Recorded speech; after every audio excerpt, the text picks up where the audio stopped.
Hello guys, welcome to my channel. आज हम chapter equilibrium के ऑसवाल्ड डाइल्यूशन लॉ को ईजीएस्ट वे में समझने वाले हैं। So let's get started. देखो, ऑसवाल्ड डाइल्यूशन लॉ क्या है। ऑसवाल्ड दैट इज़, ये ऑसवाल्ड या तो किसी साइंटिस्ट का नाम है, ये तो फिक्स है। डाइल्यूशन यानी कि उस चीज़ में पानी मिलाना, और एक तरीके का लॉ है, ठीक है। तो ऑसवाल्ड डाइल्यूशन लॉ एक्चुअल में हमको क्या बताता है। तो Oswald gave law for weak electrolytes, मतलब ऑसवाल्ड नाम की साइंटिस्ट ने हमको एक लॉ दिया जो कि हमें वीक इलेक्ट्रोलाइट्स के लिए दिया, यानी कि स्ट्रॉन्ग इलेक्ट्रोलाइट्स पे अप्लाई नहीं होगा, ठीक है। अब वीक इलेक्ट्रोलाइट्स क्या होते हैं। वीक इलेक्ट्रोलाइट्स यानी कि ऐसे इलेक्ट्रोलाइट्स जो कि कंप्लीटली डिसोसिएट नहीं होते। डिसोसिएट नहीं होते यानी कि आयंस में ब्रेक नहीं होते हैं जब उनमें हम वाटर को मिलाते हैं, यानी कि जब हम उनका हाइड्रोलाइसिस करवाते हैं। तो वीक इलेक्ट्रोलाइट्स, अब ये तो फिक्स है कि वीक इलेक्ट्रोलाइट्स इजीली डिसोसिएट नहीं होते हैं, ठीक है। तो इनके लिए एक ऐसा लॉ दिया गया जिससे हम ये पता लगा ले कि हम इनमें कितना पानी मिलाएं कि ये डिसोसिएट हो जाए।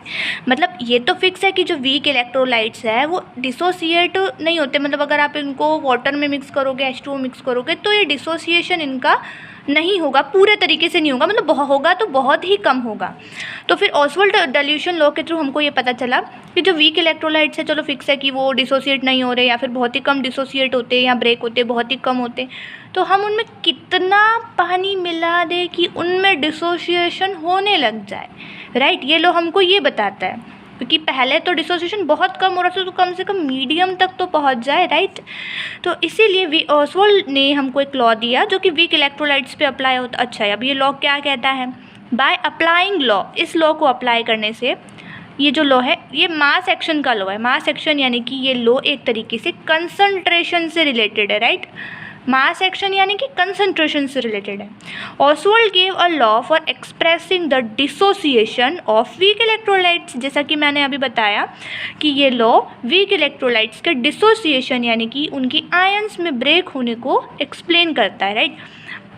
अब ये लॉ क्या कहता है। It law states that the degree of dissociation of weak electrolytes, अच्छा, यानी कि जितना भी डिसोसिएशन हो रहा है उसकी डिग्री जो होती है वीक इलेक्ट्रोलाइट्स, है ना, वो डायरेक्टली प्रोपोर्शनल होती है। अगर हम डिग्री ऑफ डिसोसिएशन को अल्फ़ा से बताते हैं, ठीक है, और वो डायरेक्टली प्रोपोर्शनल होती है square root of its dilution, ठीक है, वो डाइल्यूशन के रूट के जो है डायरेक्टली प्रोपोर्शनल होती है। मान लो मैं डिग्री ऑफ डिसोसिएशन को अल्फ़ा से बताती हूँ, ठीक है, और उसको मैं डायरेक्टली प्रोपोर्शनल बता रही हूँ किसके, square root of dilution. Dilution को मैं वी से बता रही हूँ, डाइल्यूशन यानी पानी मिलाना, और पानी मिलाने का वॉल्यूम होता है, ठीक है, तो तभी मैंने ये वी लेटर यूज़ किया है। अच्छा, अगर ये प्रोपोर्शनलिटी साइन हटा तो यहाँ पर एक कांस्टेंट आएगा, और वो कांस्टेंट क्या होगा, के होगा। के यानी कि हमारा इक्विलिब्रियम वाला कांस्टेंट, ठीक है, यानी कि हमारा डिसोसिएशन का कांस्टेंट, ओके, इक्विलिब्रियम वाला नहीं, डिसोसिएशन वाला कांस्टेंट। तो हमारे पास एक फार्मूला आएगा, alpha is equals to root K we.